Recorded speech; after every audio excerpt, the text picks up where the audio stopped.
One of the things that we talked about and we was going to get into this earlier. One of the situations with these Cleveland Browns is this.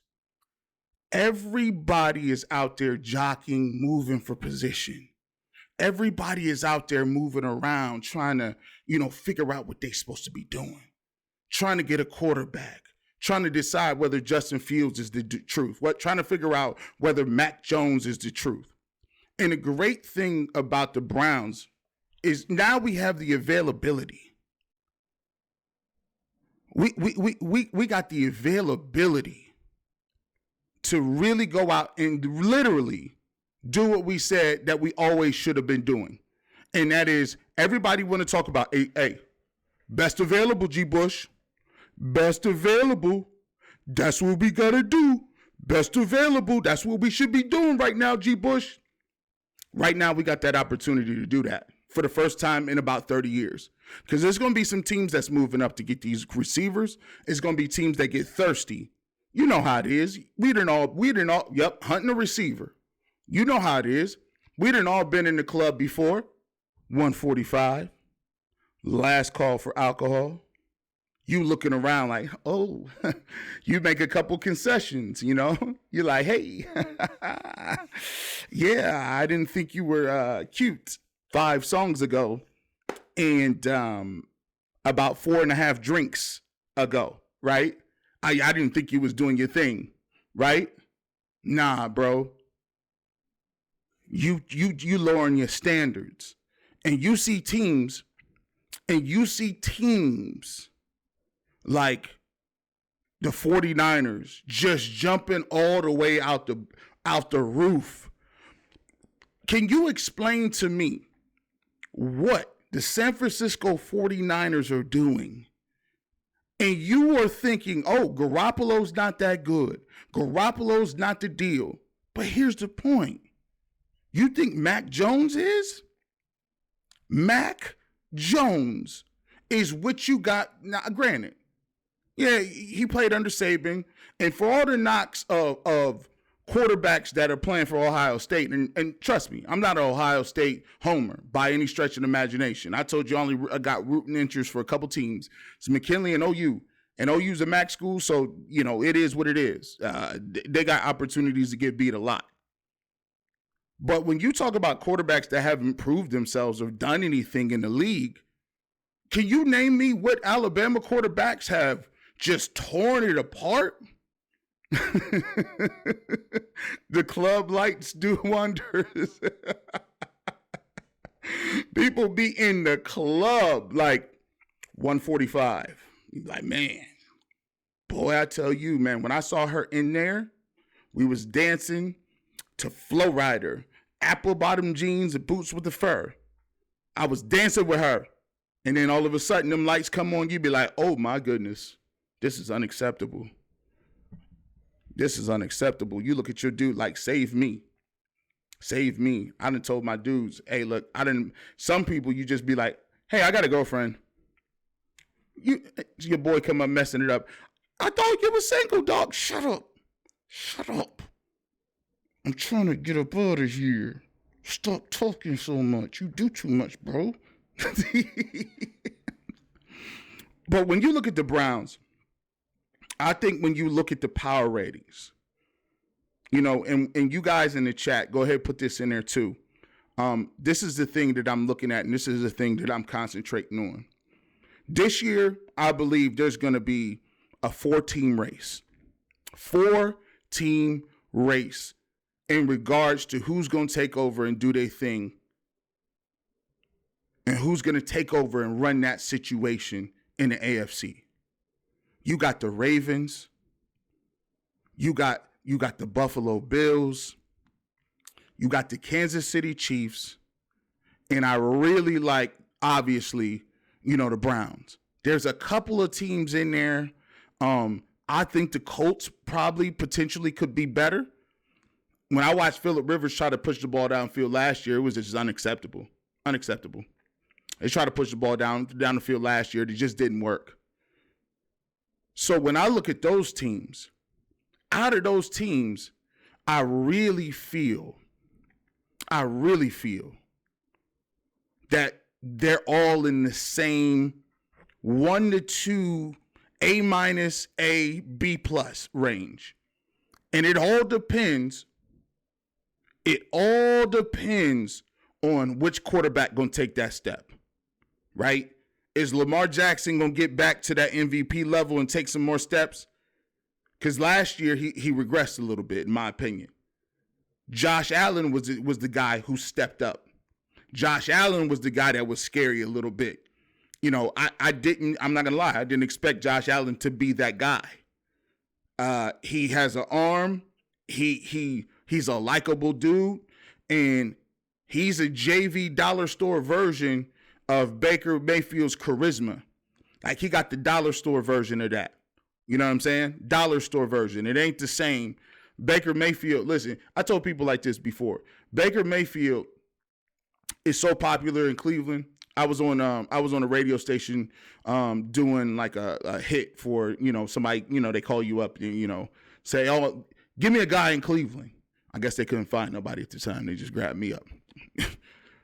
So we go, and Baker, they talk about Baker Mayfield, and they talk about, what's his popularity and what is it that Baker does and why people are so drawn to him and enamored. And I said, look, man, the dude is he just got that thing, man. Like, Baker Mayfield is, if he was a bad person, he probably could start a cult and it would work. Like, Baker Mayfield could probably have people dressing strange, waiting on a UFO to come take him to, another universe. That's how Baker Mayfield had people moving. If you ever want to get in arguments with people, if you ever want to just get people upset, and you want to see two factions of people go at it tough, these two individuals, just say something bad about them, and it's a 50-50 chance that they could either laugh at you, shove you, or probably not talk to you ever again. Like, if you want to be mean to Baker Mayfield in Cleveland, you can't. He's the new it. Like, you can't say nothing about Baker. What you talking about? You can't say nothing about Trump or Baker.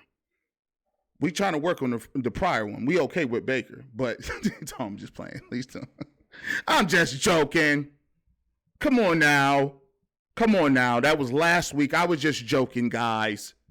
I'm not going to have any election jokes around here. I was just playing. But I'll tell you what, though. People don't be playing about Baker Mayfield. And the reason they like him and they love watching him do, and they love watching him play, is because even when, the Browns are doing their thing, and let me know if I'm wrong here.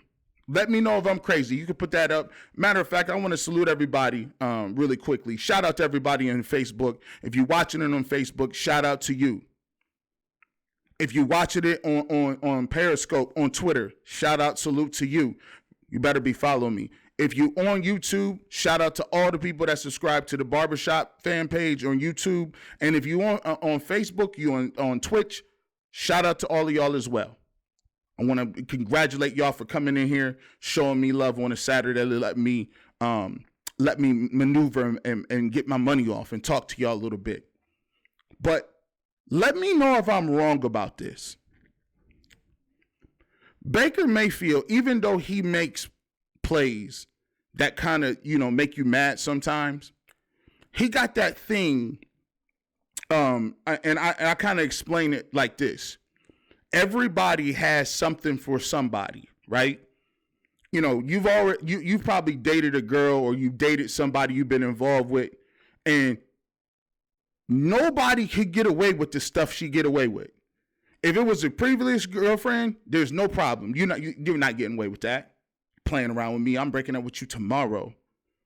But there's always a couple people in your life that just got that charisma, that it. They got your heartstrings a little bit. And so they do stuff, and instead of being mad at them, you think it's kind of weirdly cute. or attractive, you're like, come on, man. And then you have to snap yourself out of it. Like, hold on.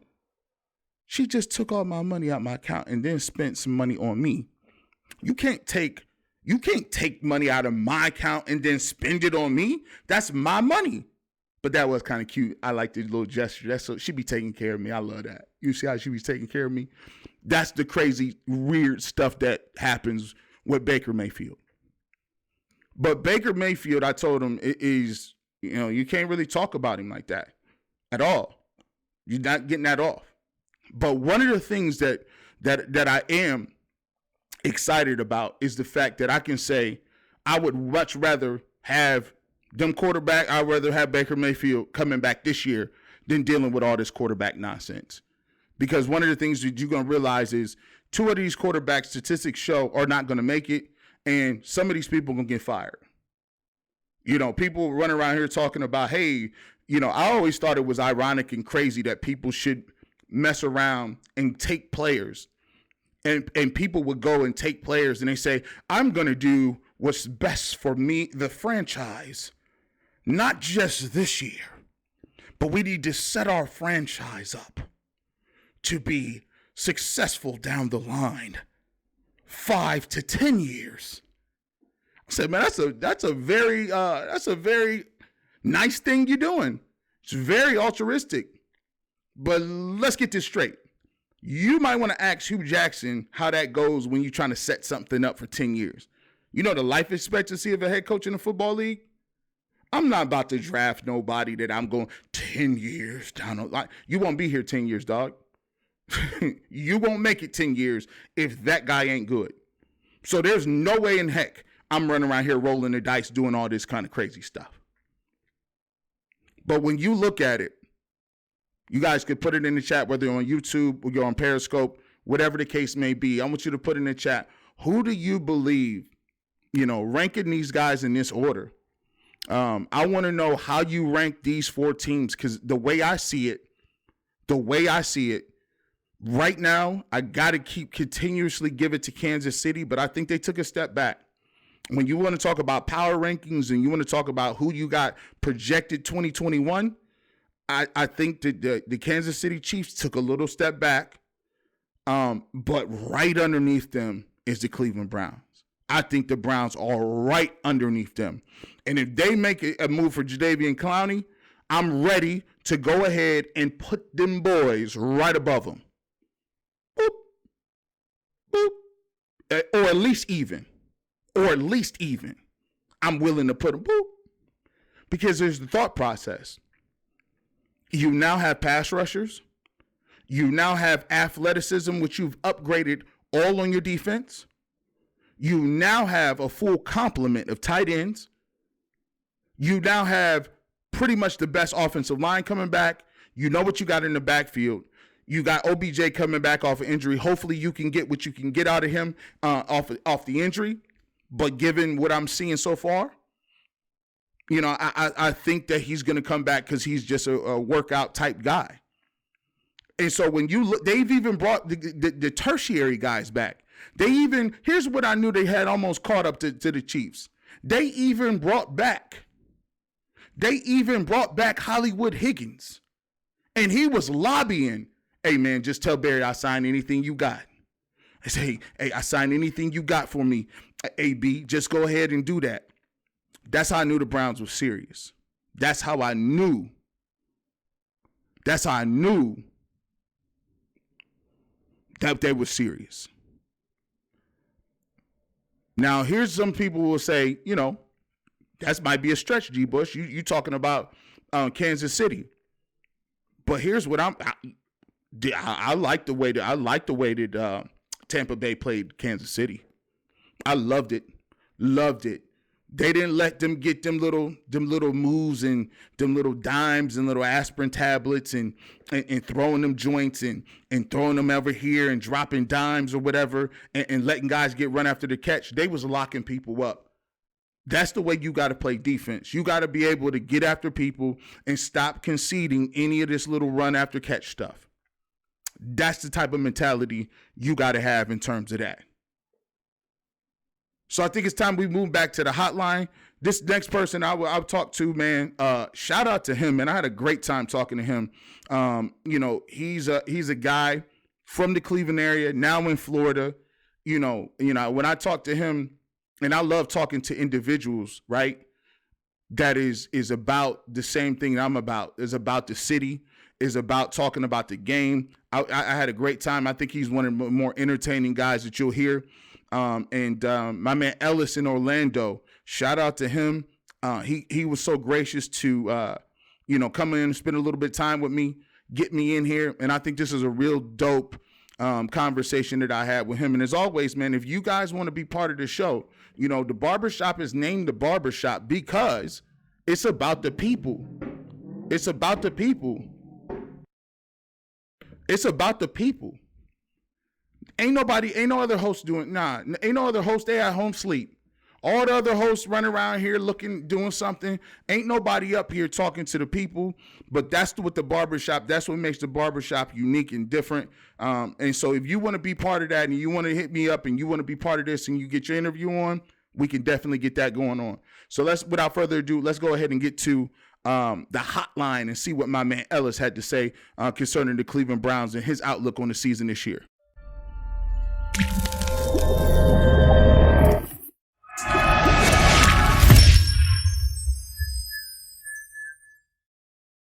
I want to bring everybody on into the hotline again, man. Listen, before we even got to this, I was talking to my man off there. And boy, I tell you what, we didn't even know we had a pioneer in the game in here, man. You know what I'm saying? One of the Cleveland legends out here on these ones and twos, man. My man Ellis in Orlando, I didn't know when he was calling me that he was the guy that was touching the stage with Run DMCs, touching them stages with the Curtis Blows of the world. I didn't know it was like that, bro. Big homie. I didn't know. What a blessing, bro. It's an honor to be with the legend, man. I look at your work and I'm so proud of you and what you're doing and see that you keeping that flavor alive in C-Town. And it's just beginning, bro, because we got one common denominator here. We from Cleveland. We love our sports. We got one thing. And the crazy part about it is we just talked about it going everywhere. How many years was it that you couldn't go nowhere? And you couldn't even represent your colors right. You know what I'm saying? You wear your colors, people looking at you funny. They got jokes. Is your leg still on fire? That kind of garbage. We were the butt end of everybody's jokes. And you know what? It was hard.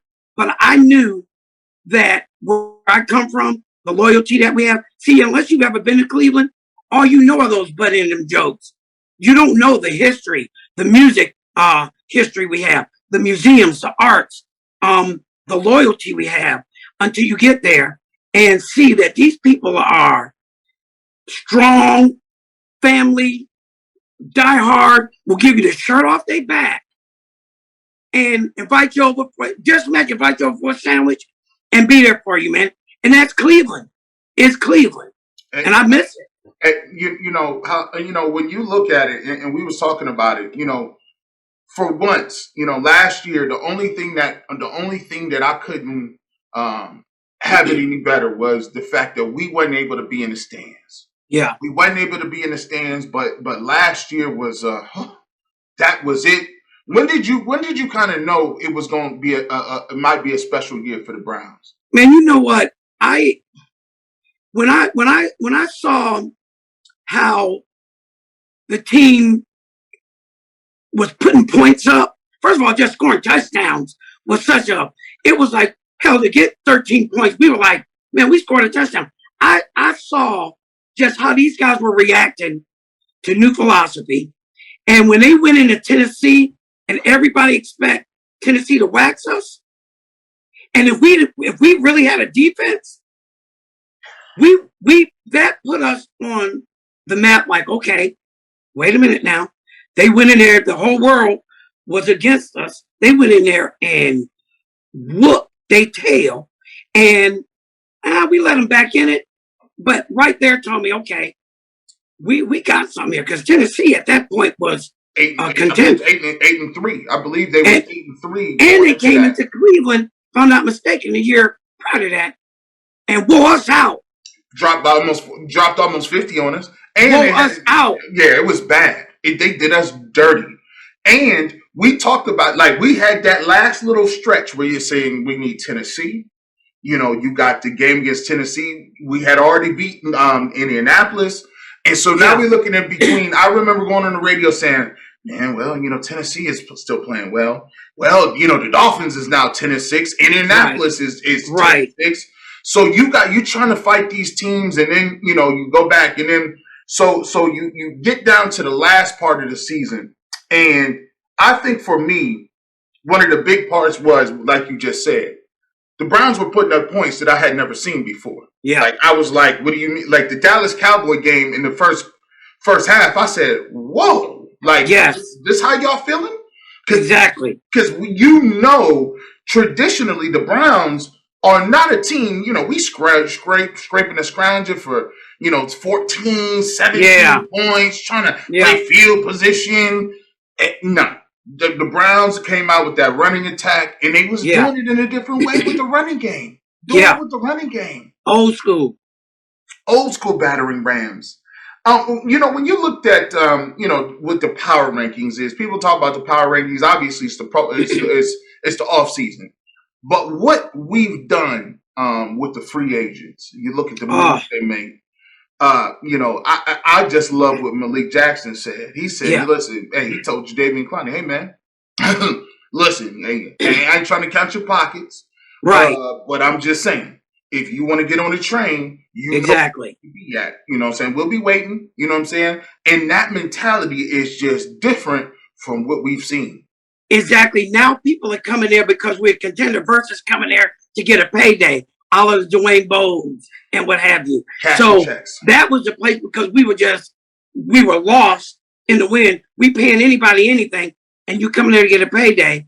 But when they first whipped on J.J. Watt, at first I was like, okay, well, we not really, we didn't get the big item ticket. But if you think about the beauty of it all, sometimes the best deal is a deal you don't make. I'm not overpaying you. First of all, I did a video. I'm coming different. I'm not begging you to come to Cleveland. I should be asking you, why should we have you in Cleveland? First of all, if you really wanted a championship, you showed it from a different light. You go to Arizona. You saying that, but you're trying to get paid. Yeah, you got. I like the brilliancy. They didn't overspend. You know, sometimes the best deal is the deal you don't make. And for them to go get those cornerbacks, and what they did was like a work of art, man. It was like brilliant work of art. Just watching Picasso do his thing. I tell you what, you know, I was scared a little bit because I came on the radio and said, look, man, there's a lot of people Dorsey done got. I mean, he drafted Chubb. He went and got Kareem Hunt. He made the move for OBJ. You know, he drafted Denzel Ward. He drafted Baker Mayfield. He got all these guys. And I'm like, well, let's see what Barry gonna do. Right. And like you said, J.J. Watt came and went. You know, you didn't get a guy like Von Miller. He came and went. You know what I'm saying? Right. Levante David came and went. So I'm looking around and I'm like, we gonna do something. We got a couple dollars. And then when John Johnson came off the board, the number one safety coming off the board. And you get him for that. Then you get Troy Hill being the number one slot corner. You bring him back into the fold. Now you having Harrison, you having Delpit coming back off injury, and now he ain't got to really rush. Right. And I always told people, I love Delpit, what he can bring to the table. But now you got something. You got to plug and play right now. Yep. Then you go get the linebacker. You get Walker from Indianapolis, speed. You upgraded the speed of your defense. Then you get a guy like Takk McKinley. Yeah. Takk McKinley, a guy who was a former first round pick. And the best thing about it is, like you said, these are some of these. Takk McKinley, 1 year deal. Walker, 1 year deal. Malik Jackson, 1 year deal. So if y'all want another bite at the apple, if you guys want that another shot at that big time contract, perform. And coming to play with a little chip on your shoulder. I like the person coming with something to prove. We need those kind of players. But the beauty of it all is we didn't overspend. We're not in the red, and we still got our own players that we have to sign next year. So why why get all caught up? Sure, it was easy to get caught up. The money that they were paying these players, I'm glad we took the emotion out of it, put some logic in it. This is where the analytics was like, well, okay, let's budget this out. And I'm thinking, all right, well, let's spend a little bit of this. But then I was like, okay, man, we're looking pretty nice here. And we still got a little something left. Man. And we still got a little something left. And if you look, oh my goodness. And my thing is, if you can, and my thought process is like, yo, if you can, that 3rd and 14 and Chad Henne, that hurt my soul. I remember watching that game. Now, I got to watch the games by myself. Bro. But when he took off, and I said, 3rd and 14, he had already thrown that interception earlier to drive. I said, Patrick Mahomes is gone. You couldn't have told me. I said, we get this ball back, we scoring. We get this ball back, we scoring. Exactly. He took off, and I didn't see nobody in the screen. No. And our linebacker looked like he was running backwards. and let me tell you, man, that I think about that play, and I think about the Rashard Higgins play, which was helmet to helmet all day long. All day, twice on Sunday. You got to do something with that rule. That changed the game right there. But even without that, we still had a chance. I'm going 3rd and 13. We got this. We got Baker's gonna make his signature come back, and bro, as quick as it started, it was over with. And I just sat there for a minute, man. It was like being on Top Thrill Dragster all day. Now I got to get off and go ride the Ferris wheel and go on home. Merry-go-round. Oh my God, bro! It's like that ride that never-ending book you didn't want to end. And we had it right there, man. And I couldn't even watch the next week because then they played the Bills, and I'm like, y'all played them terrible. You played them horrible. There was no way y'all was winning that game, and I'm sitting there thinking 1 or 2 more defensive players, 1 or 2 more guys in the secondary, maybe a little more speed at linebacker. Yeah, I think the Browns got an opportunity to really solidify that. And then even looking at this, and I'll ask you this question too: when you're looking at not only what they've done so far, we still got the draft. Yeah. What are some people that you may have your mind or your eye on? You know, it's like my grandfather used to always tell me he loved cars. Cars. My grandfather loved cars. He used to go. That was their family outings. Them getting into the old beat up car on Sundays, sitting in the car lot, looking at other cars. Yeah. So hey, I can relate to that, and it's funny that you bring that up. These would be my 2 choices, and I always go back to that Kansas City game. I think you need that top tier talent on every level: defensive end, linebacker, secondary.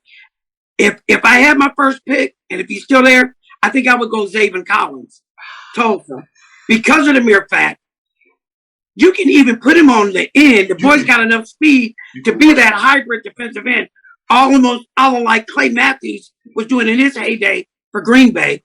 He's got speed. He would have ran down dude from Kansas City. He'd have ate him up. I didn't, this is crazy. Somebody hit me up on him. Somebody put me onto him. It had to be probably late November, late December. He said, GBUSH, man, check out this dude's Zaven College. Check out. And I'm like, who he play for? He's like, oh, he played for Tulsa. I said, come on, man. I don't know nobody from Tulsa. Exactly. Come on, Tulsa. Where is Tulsa? Is that in Oklahoma? I ain't even. I turned on that. Listen, I turned on that highlight tape. First of all, this kid is about all of 6'5". Yes. All of 260 some odd pounds. Yes. And the first thing I saw him doing was intercepting the football. It wasn't like he was intercepting the football, running away from people. I said, and took it to the house, about 80 yards. And I'm took like, it to the house. I said, what position he play? He played linebacker? I thought it was a defensive end dropping into pass coverage. Right. Maybe they doing some. No, this kid. He could be that hybrid linebacker defensive. He's got that type of talent. And if they keep saying the Browns, this team doesn't really value linebackers.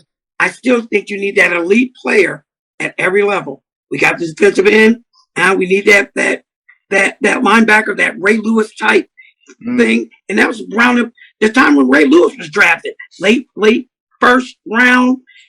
and then you got our secondary. I think that would be perfect. But if I had my second choice, and I don't know if you hip to this brother from Georgia, Aziz, I think it's Olari.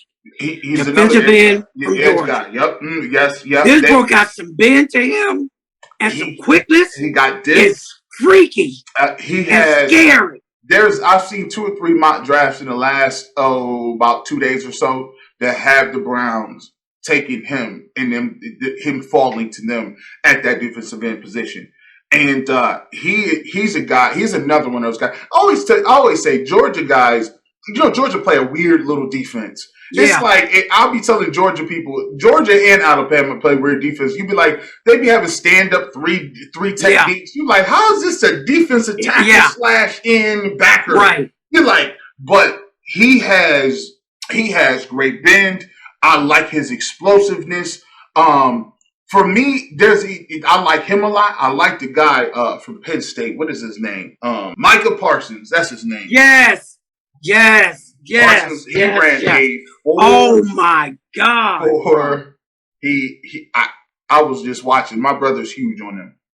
They was watching, they were showing me his tape, and I was just like, I know he runs fast. I know he's fast. He's explosive. I mean, he is explosive. Man, this is the fastest pro days I've seen. Hell, I'm wondering, was this really 40 yards? It wasn't 35? Hey, because there's some fast about this. It's the fastest humans I done seen in a long time. Pitts, the tight end, he runs a 4.4. Fields runs a 4. Everybody running a 4.4? Where's the 4.5 was guys? That 40? Was that a short 40? Was that 37 and a half? Yeah, man, bro. Micah Parsons, let me tell you this, man. Boy plays quick. He plays violent. And that's the difference. I love me some Myles Garrett, but he's not violent. He wants some write poems, which is all good. And talk about dinosaurs. I want somebody with an edge to it. I want to break your ankles. I want to add insult to injury. You need some. I'm right there with you. I like guys. As long as you're gonna get them on the ground, Miles, fine. Right. I'll be looking at us talking about, they got me for 6 games, fellas. Exactly. They tried to get me up out of here with that helmet. Exactly. But Micah Parsons, when he explodes through the ball carrier. I mean, there's a lot of really good players. There's like the receivers in the first round. One of the deepest receivers drafts I've seen. They got 6 quarterbacks they're supposed to be taking. So there's a lot of guys. There's a lot of guys, man. So yeah, it's gonna be interesting on which way we go. And the draft is in Cleveland. Man, let me tell you, it's gonna be a special year. Let me tell you, my very first Browns game, and I'm gonna date myself. Leroy Kelly, Paul Warfield, Gary Collins went down to the stadium. Dad duped me, thought we were going to the aquarium. I'm thinking, well, the aquarium is back that way. Man, he pulled out them binoculars for just to even be. And then back then, the dog pound was just the cheap seats. It wasn't even a dog pound. But to watch that, and I was hooked ever since, man. And I tell people, listen, LeBron, you brought a championship to Cleveland. You came legendary. Y'all do this with the Browns, y'all become immortal. Y'all becoming more because it's a football town. It is a football town. I'm so excited, GBUSH. I wish the season started today. Hey, listen, they can fast forward the cap season. They can They can simulate the rest of that. The Indian season. I know they had the first game. Indians. I didn't even know we had a baseball team. But look, I don't know. I thought Francisco Lindor took that with him to New York. I don't know. Well, let me tell you. First of all, I'm gonna date myself again. I was at the Frank Robinson walk-off when he was the first black manager. I skipped school, and I didn't realize I was watching history. Manager calls his own number against the Yankees, hits a walk-off. That was nostalgic. First of all. The Indians were so bad when I was a kid. When the police stopped you, instead of giving you traffic tickets, they hand out Indian tickets. They can sit through a doubleheader. Bro, please. sit up in the old municipal stadium. Man, get a $5 general admission ticket and sit in the box seat. Don't do us there. Me and the hot dog guy. Man, somebody always told me, always know where to end on a good note, man. My name, Ellis, man, I really appreciate you, man. I just I'm enjoyed blessed, talking bro. to you, man. Shout out to you. Hey, where can they follow you on Twitter, man? Well, you can follow me on Ellis in Orlando. And really quick, man, my motto is Cleveland till the casket drops.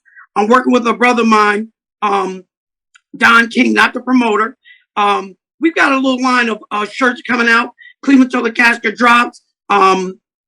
We moving some stuff. Wolfpack 216, and we just trying to get love from Browns fans, not just from Ohio. Dude, they reaching out from Iraq, Germany, England. This thing is huge. But I just want to thank you, bro, for what you bringing to this. See, it's like a brother brings a kibasi and throws it on my grill, but you are like the French fries, the coleslaw, the sauce. Now I got me a Polish boy. That's what the flavor you bring to this, man. Mad love for you. An honor to be in the barber shop, man. Next time I'm gonna get a ball fade little trim up. Next time, I ain't got much there anyway. We get you together, but you got the facial hair though. I ain't so good to facial. They always told me, if you let me get a shadow here, it's over for y'all boys. Right. They never let me get that off. Don't look right. So, man, I will always say, man, mad love, baby. Mad love. We're gonna get your website. I'll get your website from you. We'll put it up here so people can go and where they can order and where they can show some love and where they can thank you, brother. Business. And once again, man, I want to thank you for dropping in on me. My honor, man. It's an honor, privilege to be here with greatness, bro. Good things coming your way. I feel it. Appreciate you, man. Appreciate you, man. All right, my dog. All right, God bless. God bless, Cleveland. Thank you.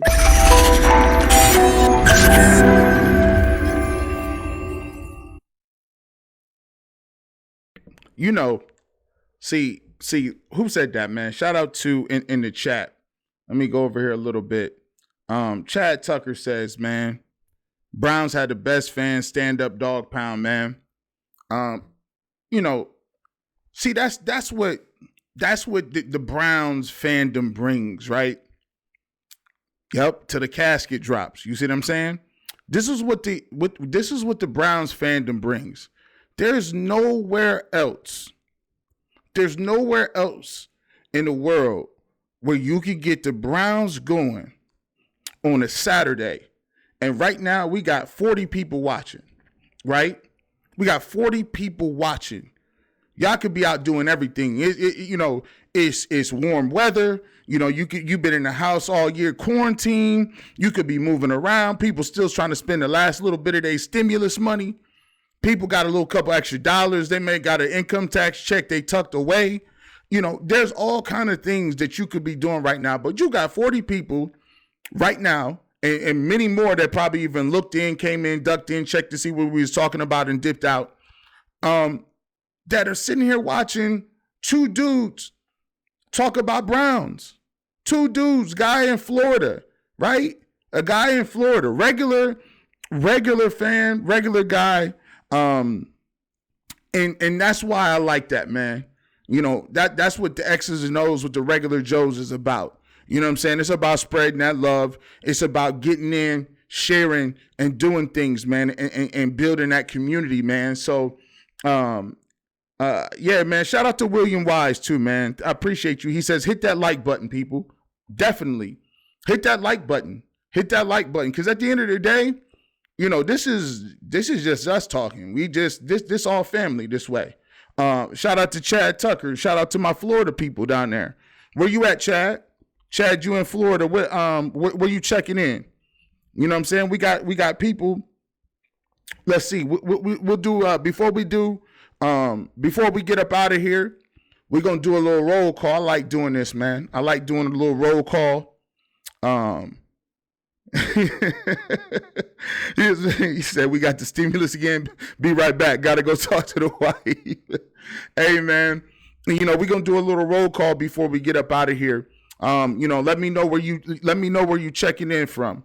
You know what I'm saying? We like to know where people checking in. We want to show that diversity, man. Of course, I'm touching down in the city. You know what I'm saying? I'm ground zero, right? We ground zero here. But, we'll do a roll call. Let me know where you at. I'll tell you what, my man William Wise says, he calling from Cleveland, man. BP in the house. Lake Okeechobee in the building. Fort Wayne, Indiana's in the building. Shout out to Fort Wayne. Hinckley's in the building. You know what I'm saying? Shout out to Hinckley. Man, we got so many people around the way. And we don't just stop with there. Coming up next week, we got something that was really cool too. We got Nasser Seatown in the building. Nasser is another guy, another fan. Cleveland, baby, in the spot. Nasser is another fan. We have him on. He's going to be on talking about the Browns a little bit. Todd Stein, man. Love your work, G. Todd in Oregon. Appreciate you, my G. Alaria's in the building. Marietta, Ohio is here. East Side, all day. DJ Who Dat, all day. All day. Matter of fact, if you need, by the way, if you need beats, you know what I'm saying? I got sponsors up here and do all this other stuff. If you need beats and you're a guy, that you're a producer, you do something, my man DJ Who Dat just gave me a crazy beat. I'm about to put that on 92.3 The Fan. It's part of my bumper music. Shout out to DJ Who Dat. He been holding me down from day one. If you're a producer, you're a music artist, or you need something, check that man out, DJ Who Dat. Salute to you for keeping your grind. Huntington, West Virginia in the building. Marshall. Hey, I'll tell you what. I used to go to Huntington, and I used to go to Parkersburg all the time, down in Southern Ohio at Ohio University. So you know where we at. Foxwood Casino in Connecticut. Shout out to Connecticut in the building, man. Shout out to Connecticut. We right here in the building. Everybody is good. If you want to be part of the show, you can hit me up at Fifth Dimension Media 1, or you can hit me up at gbush9501@gmail.com. That's where you can do that. The Nasty Natty in the building, right? Nasty Natty, Burt Hill and from the Natty in the building. So, we gonna, if you want to be a part of it, hit me up. We'll get you. We'll talk. We'll have a conversation during the week, and you'll be part of the situation, man. So, and we got a special guest coming up next week. We got Pumpkinhead coming into the building. The infamous Pumpkinhead, the guy you see on TV, the guy who is, the number one. I had to ask him, bro, how much money you spending out here? Pumpkinhead, how much money? Where is you working at? Do you got a job? Can I get you got some hours you want to give a brother? Because you be at every game. You got authentic gear. You be everywhere. So I had a real good conversation with Pumpkinhead. He'll be on, and we'll talk to him about how he got into it, how he became, one of the biggest Browns fans is crazy. It's a really good story. And, it's really, really dope, man. Shout out to the sponsors. So I want to shout out Sucre Morado.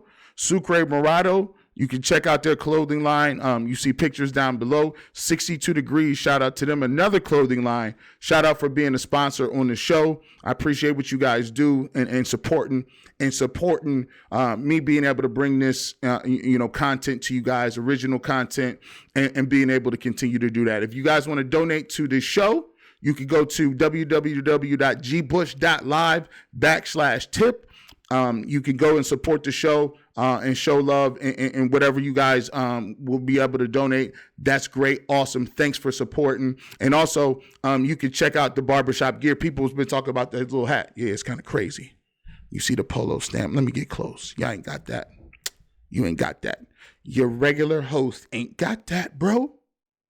You ain't got that. I need to see these regular hosts, man. Come on, man. You getting merchandise. You getting lives. I got suit jackets on. I'm in New York. It look like I'm in New York. There's sponsors at the bottom. You getting videos. I'm interviewing people. Come on. Come on. I want the belt. I want the belt.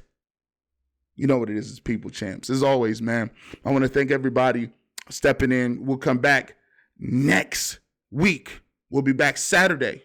Same time, same place, same bat channel. And if you don't know, now you know. Peace up. A-Town down. GBUSH Live.